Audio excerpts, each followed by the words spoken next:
3 key leadership skills to become a better leader. By the end of this video, you're going to have 3 skills to go and develop so that you can become the best leader you can be. I'm Jono White, founder and principal consultant of Clarity. We work with leaders around the world. I would love it if you can help us out and subscribe or follow wherever you're watching or listening. That helps us to get the word out for more people, to help more leaders, and also to help you to become the best leader you can be through all the content we put out around leadership. So, three key leadership skills to become the best leader you can be. The first one I want to say is emotional intelligence. This has been a bit of a buzzword in recent times, but Patrick Lencioni talks about it in a different way. He talks about being people smart, and in his book, The Ideal Team Player, he tells a story of basically how a leader is going on this journey to try to work out who is the best person to find on their team, how to help grow some of the people that are on their team, and why someone who's on their team is so difficult to work with. And you know what? One of the things he talks about is people smart. And I've definitely experienced this as a leader. Now, there's a great phrase that Lencioni uses, and it's called the accidental messmaker. The accidental messmaker. And one of the attributes of the accidental messmaker is that they're actually a great leader, except that they're not emotionally intelligent, which means when I say they're a great leader, as we'll talk about in a moment, they're humble. As Lencioni talks about, they're hungry, they're driven, and they love going above and beyond. But if you're leading them, you find, wow, I'm always cleaning up messes. What's with that? And that's why emotional intelligence is so important. But fear not, if you think you struggle with emotional intelligence, and one of the best ways to work this out, I want you to think about this. When you're in a circle of people, how often do you find out later, oh, did what I say, did that thing that I said, did that offend someone? Oh. How often are you surprised like that? Oh, because I know that happens to me, and this is definitely an area that I'm continuing to work on in myself, because that's a sign that emotional intelligence might be something to work on. The more emotionally intelligent you become, because the good news is you can grow in it, that's why it's a leadership skill to develop.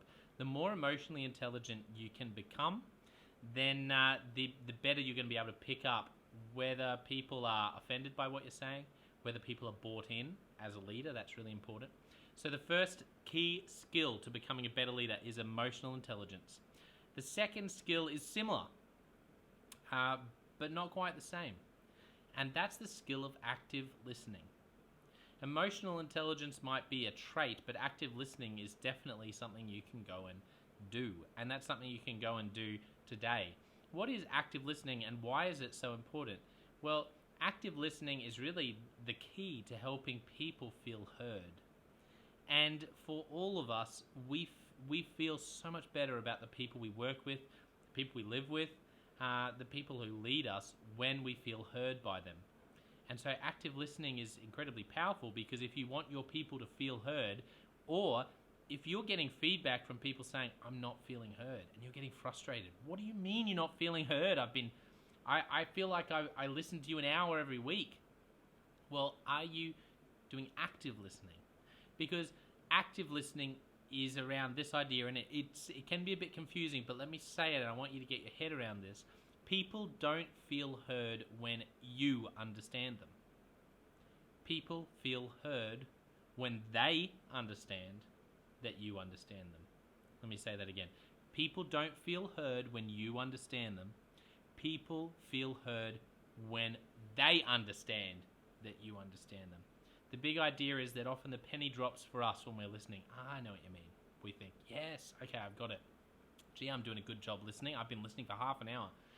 But the person on the other side of the coffee table or the other side of the desk may be in their mind thinking they just don't get it. Why is that? It's just the way we're wired. There's something that helps us to understand that someone's heard us when they repeat back to us what we've said. So when the next time the penny drops for you and you think, I get it, don't stop there. Active listening goes the next step and actually says, so what I'm hearing you saying is this, this, and this, which can feel very redundant.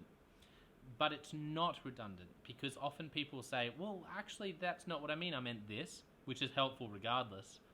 But even if they say, yeah, that is what I mean, then what you're doing is you're helping them to feel heard. I had this recently where I was doing this exact sort of exercise with someone. I do a lot of active listening as a leadership coach, and so I was listening to someone, and I said back to them exactly what they'd said to me. Like, it must have been close to word for word. And it was so funny because they looked at me and they said, "That's such a great way to articulate it." And I didn't, but I felt like saying, "That's exactly what you just said." I didn't articulate that really well. You did, and I just repeated it back to you. But that's how active listening works. It helps the person on the other end of the conversation feel truly heard. And if you want to become a better leader, then key leadership skill 1, emotional intelligence. How can you become more emotionally intelligent? Very closely tied is active listening. That's something you can go and do straight away. Repeat back to people so that they understand that you understand them, which means they'll feel heard. And the third skill is to walk in humility. And once again, this is a bit of a trait like emotional intelligence, but I can't get away from humility. The problem with pride, the problem with ego, the problem with self-centeredness as a leader, when everything I'm doing as a leader is based around how it's going to affect me, the problem with that, first and foremost, more than anything else, is that it blinds us. Pride actually blinds you. And if you're a leader and you're struggling with pride, it's not just a bit inconvenient. It's like navigating a maze or an obstacle course with a mask on. Not a face mask, but an eye mask. And it's like doing that in the pitch black. You're very likely to go and take some falls. You're very likely to run into some people and hurt them. And the truth is, it just means that you have a massive, massive blind spot. And so I've seen this with leaders, that when there's a lack of humility, it's very, very hard to work with them to become, the best leader they can be and for the best of the organization they work with. I was working with a leader in the US, and I sat in on a leadership team meeting, and they had said to me, "Jono, tell me straight, I want the hard truth," which I was impressed with. I was like, wow, okay, that sounds great.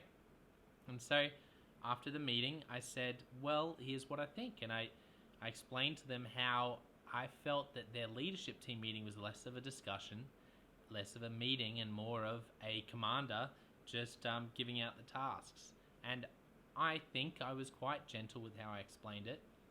But in my opinion, at that point, their eyes glazed over because I think there was a lack of humility at play. And it breaks my heart to say that. And they actually didn't work with me after that anymore. And that's where I think pride gives you such a blind spot, because you get your back up. And I was just really bewildered because they had invited me in.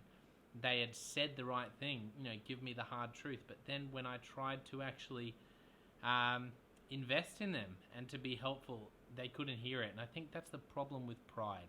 So if you're aware in yourself that you are a bit self-centered and a bit focused on yourself, then I think it's a C.S. Lewis quote about humility, that humility isn't thinking less of yourself. Humility is thinking of yourself less. It's not thinking less of yourself. Oh, I'm a terrible leader. I'm terrible at everything I do. Now it's thinking of yourself less. It's actually focusing on others more.